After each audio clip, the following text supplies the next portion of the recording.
গতকাল বিদ্যুৎ মন্ত্রী যে ঘোষণা প্রদান করেছেন বিদ্যুতের ভর্তুকি প্রদানের ক্ষেত্রে সরকারের নৈতিকতা নিয়ে প্রশ্ন দেখা দিচ্ছে।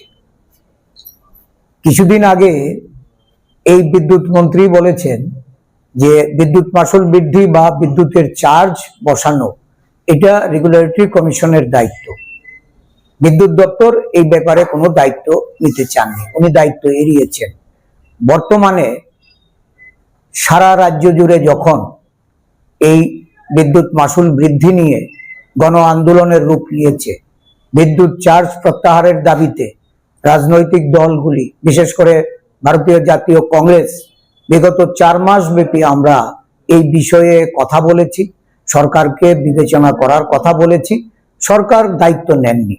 যখন দেখেছেন যে সারা রাজ্য জুড়ে সাধারণ গ্রাহকরা সরকারের বিরুদ্ধে চলে যাচ্ছে, ভীত সন্ত্রস্ত হয়ে ভর্তুকির নামে 100 কোটি টাকা সরকার বহন করার ঘোষণা দিয়েছেন। অত্যন্ত অদ্ভুত এই মানসিকতা যে মানুষের পকেট কেটে বিপুল পরিমাণ অর্থ আদায় করে এখন ভর্তুকির কথা যখন বলেছেন, তখন শাসক দল ধন্যবাদ জানানোর জন্য ধন্যবাদ র্যালির আহ্বান করছে।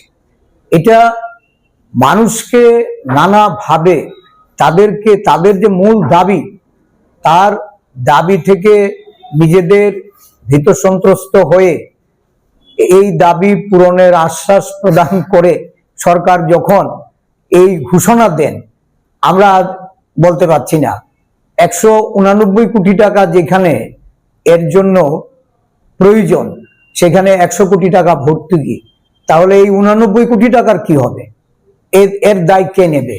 তাহলে মূল কথা হয়েছে যে এটা কিভাবে বাস্তবায়ন হবে, তার পদ্ধতি কি, ভর্তুকি কে পাবে, কি উপায়ে পাবে, এগুলি যতক্ষণ অবধি সরকারের দিক থেকে পরিষ্কার না হচ্ছে ততক্ষণ অবধি আমাদের পক্ষে সঠিকভাবে তার মূল্যায়ন করা বা ব্যাখ্যা দেওয়া বা এই বিষয়ে কথা বলা আমার মনে হয় এটা উচিত হবে না। আমরা আগে দেখি যে সরকার কি উপায়ে ভর্তুকি প্রদান করছেন বা মানুষ কিভাবে এর থেকে রিলিফ পাবেন, তার উপরে আমরা পরবর্তী সময়ে আমাদের দলের অবস্থান আমরা বলব।